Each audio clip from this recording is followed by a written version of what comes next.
Welcome to another race analysis video. This is the South Australian State Road Race Championships. I am racing in NAS 2, Masters 2 for the first time, although categories Masters 1 to I think 4 or 5 are all combined in this race. This is a course out at Maipolonga. It's the third time I've raced this course. There's a few changes this year. They had to move some of the course away from the river thanks to the floods. After the floods they had to build some levees which closed off part of the course. But anyway, coming into this race, I know I'm not really at the level of some of the guys in my grade, but as always I come into this race determined to do my absolute best. Now this is a course that really should suit me. It's got two short, sharp, punchy climbs, and I think this is meant to be 7 laps of the course, total of just shy of 70 kilometres. And the first climb is a bit interesting. Probably just about 2 minutes, but it's a gravel climb. It's only about 4% average for the 2 minutes, but it's enough to really put some hurt in the legs. Once you get past that gravel climb, you are into a bit of a false flat, and you get a nice long sweeping descent where you can hit up to sort of 70 k's an hour, and then just before you cross the start-finish line, or sorry, no, just after the start-finish line, you go up a really steep, pitchy climb. It's about 250 metres at 7 or 8%, and that one I actually really like. It's about 30 seconds long, which is perfectly in my wheelhouse. Anyway, so going into this race, knowing that I'm not really one of the contenders, I'm perfectly content to sit in. I'm not going to do any work that I don't have to do. So here we are turning onto that gravel climb for the first time, and you can see that it's pretty fast. The heartbeat's only about 136 beats a minute, and we're hitting it at 40 k's an hour. So the first bit of it's pretty flat, no real issues, and it's that it's not, the surface isn't too bad. It's sort of a little bit of gravel over what is predominantly hard pack, and so long as you're not right out in the edges, you can usually find a pretty safe line to go up. My strategy for this, the first lap I always just go into it wherever I am, but usually in laps after this I just try to hit this climb at the front, and then settle into a rhythm that I know that I can keep up around 350 to 380 watts for the 2 minutes that this climb is going to take. This time I'm sitting closer to the back than I'd like, and you can see I'm not having to go too hard. I mean, this is the first lap, so people aren't really hitting it, trying to put the hurt in just yet. But we're 20 seconds into the climb and my heart rate's already gone from 136 to 175. And you can see it's only about 4%. So this is definitely a big ring climb. It's a power climb. We're still doing 30 k's an hour. I'm only holding about 400 watts up this. So it's really just a grit your teeth and hold on type of climb. So it levels off for a bit in the middle, down to about 3% to a 3% for a bit. Then there's a tiny bit of a sting in the tail, back up to 4 and 5% for 100 metres or so, but then it levels off again, and then you come back onto the main road. Now getting back onto the bitumen track itself is a little tricky. I'm not comfortable at all navigating my bike around gravel. I've never had any mountain biking background, and I always found myself really hesitating to put the turn into the bike as we're coming back onto the bitumen. But if you can stick onto this bit, there's a slight false flat along here, but there's usually just enough time to recover. Everyone's pretty gassed, and you can start making up positions again. The next tricky feature of this course is this right-left combination. You turn right down a pretty steep slope, and right away you can see people jinking around. We're freewheeling down to 50 k an hour down here, straight into a left-hander, and as you're going around the left-hander it transitions to gravel again, and this was sketchy as all hell. And for whatever reason, as soon as people hit the gravel down the bottom of this slope, it lit up. I'm doing 700 watts. I'm not even in the wheel anymore. I'm trying to keep up. And of course, all this comes back together, but just for a while, it's bedlam. Anyway, it does slow down. After a bit of time to recover, we're back into this little dog leg that had to be put into the course to avoid the levee. For whatever reason, I'm sitting at the very back of the pack. I don't know what that's about. And we come across this little back street in Maipolonga, which takes us back to the main course. Now, despite the the excitement of the last couple of minutes. My heart rate's back down to 150 coming into this big climb. But I'm still way out of position, so I know I've got a lot of work to do. Having said that, this is a 30-second climb, and that's probably just about the perfect climb for me. I'm a sprinter, I'm a crit rider, and so this is going to be pretty good. Anyway, we turn left back onto the main street of Mycolonga, and it is panic stations, and we're just smashing it up this hill. I haven't given myself any sliding room, so I know I just have to grit it out and keep up with the rest of them. And this is where some of the punchier climbers can really put the hurt into guys like me. I'm racing at about 75, 78 kilos, depending on how much I've had for breakfast. But anyway, that climbs over pretty quickly, and then we're back around the corner, and if you're still with a bunch at this point, it's usually pretty easy to sit on and just recover until we get back into the next climb. Now, as I said the first time round, I don't want to come into this climb at the back, so I've moved myself to the front for the first time in the race, and I'm going to come into this gravel climb with plenty of sliding room. I've got Matt Sparnon in the blue and yellow of Keystone on my wheel. He's going to go on and win this race for the 1000th time in a row.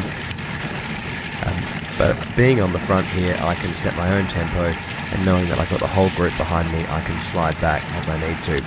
Sparnon hits the front as he is wont to do and just lights it up. I know that I cannot keep up with him. He's already dragging people off the front. Nick Underwood's trying to go with him. Nick's a canny rider and really good on the loose gravel stuff. And as you can see, I am definitely sliding backwards through the group. I'm picking my line as best I can, but I'm conscious that with Sparnon pushing the pace up the front, I can't afford to move too far back in this pack, or else there are going to be big splits up the front. I think I slot in behind Frank here. Frank's a fantastic draft to sit behind. He's probably the best lead out going around in B grade right now. He's definitely someone you want to sit behind if you can hold the wheel. I say if, he's also one of the strongest riders going around. He did really well. I think he won the Super Series this year, not long after this. Super consistent and able to hold a really high tempo. I slot in behind 101. Unfortunately, he drops the wheel. I mean, I'm doing 450 watts on this. You remember last time I was only doing sort of 380. I see the gap open up. This is lap 2. I can't afford to let this go. And so I burn a match and cross that little gap that opened up. I'm definitely working here. I'm up to 192 beats a minute. This is me on my absolute limit. But I get to the top with, I'm going to say, the main group. Sparnon and a couple of others are about 5 seconds up the road. But for me, the critical element's done. I'm with a bunch and haven't gotten spat out the back on lap 2 of 7. Coming into this little descent, I'm feeling a bit more confident now in the race. I've got a bit of pack dynamic sense, and so I'm a bit more comfortable sitting closer to the wheel. I'm also on the further right in the lane, and so I've got a better line through this corner, and so as I come through onto the gravel section, I'm much closer to the wheel. And once again, it lights up on this section. I'm doing 650 watts almost, and I'm still dropping the wheel.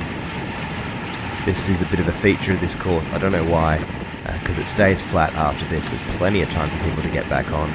There's a big gap behind me, and of course that closes as soon as things slow down past the gravel. In previous years, this has been a bitumen road, but thanks to the floods, a whole lot of infrastructure around here has been damaged and has only just been regraded as gravel. I'll be keen to see what it was like coming up this year. Anyway, we're back onto some bitumen, and as you can see, the guys behind me have caught up, and we're all freewheeling, so all of that was for absolutely nothing. A few minutes later, I've had time to catch my breath a bit. We go through the finish line, and I'm going to move myself to the front so that I've got a bit of sliding room. This 30-second hill does suit me, but even so, I don't want to take it any harder than I have to. And so coming to the front at this point for 250 watts, so I'm really only doing tempo, is probably a good strategy. Looks like we've caught Sparnon at this point. He is back in the group, and once again he's going to light it up. I think he wants to go solo at this point. I am not going to chase him. He's not in my grade category wise, so I don't need to worry about him. I know that everyone in my grade is in this group, so I can let him go off ahead. he's just in a different league to me. There's no point me even trying to compete with him. I mean, I think he's in his 40s, and he's still racing just about elites. So coming onto this big climb, this time I'm at the front, and this time I'm just going to light it up, but also I'm not too worried about going backwards because I've got the whole pack behind me. So 30 seconds, no worries, I'm just going to sit at about 500 watts. As soon as I see that I'm not getting swamped, I've got a bit of an opportunity to let some watts go. Looks like I'm holding 500 watts the whole way up, but this is fine.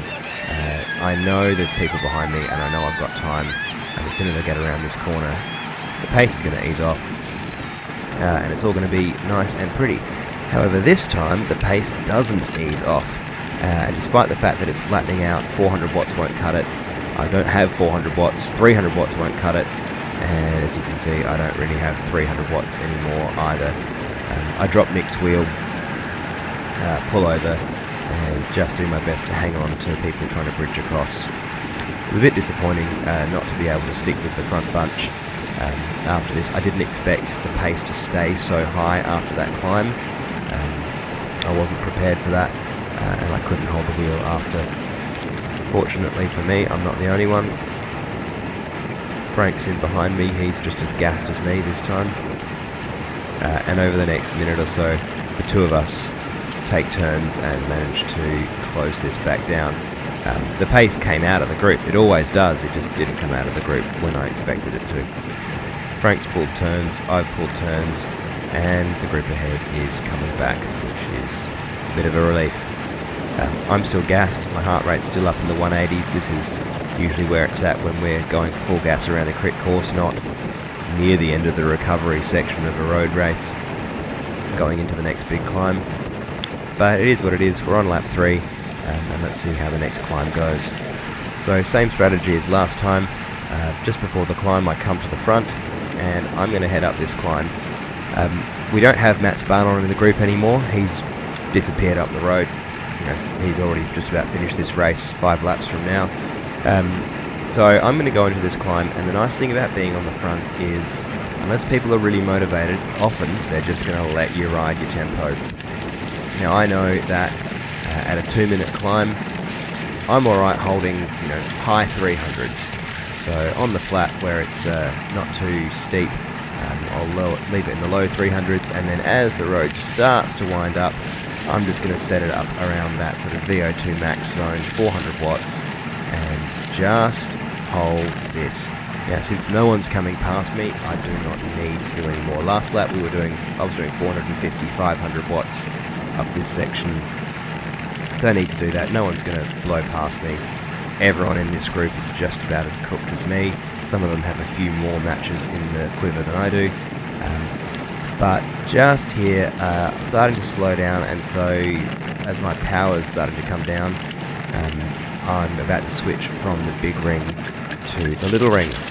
And unfortunately, at that point where I switch from the big ring to the little ring, I drop my chain and absolutely drag it through the cassette.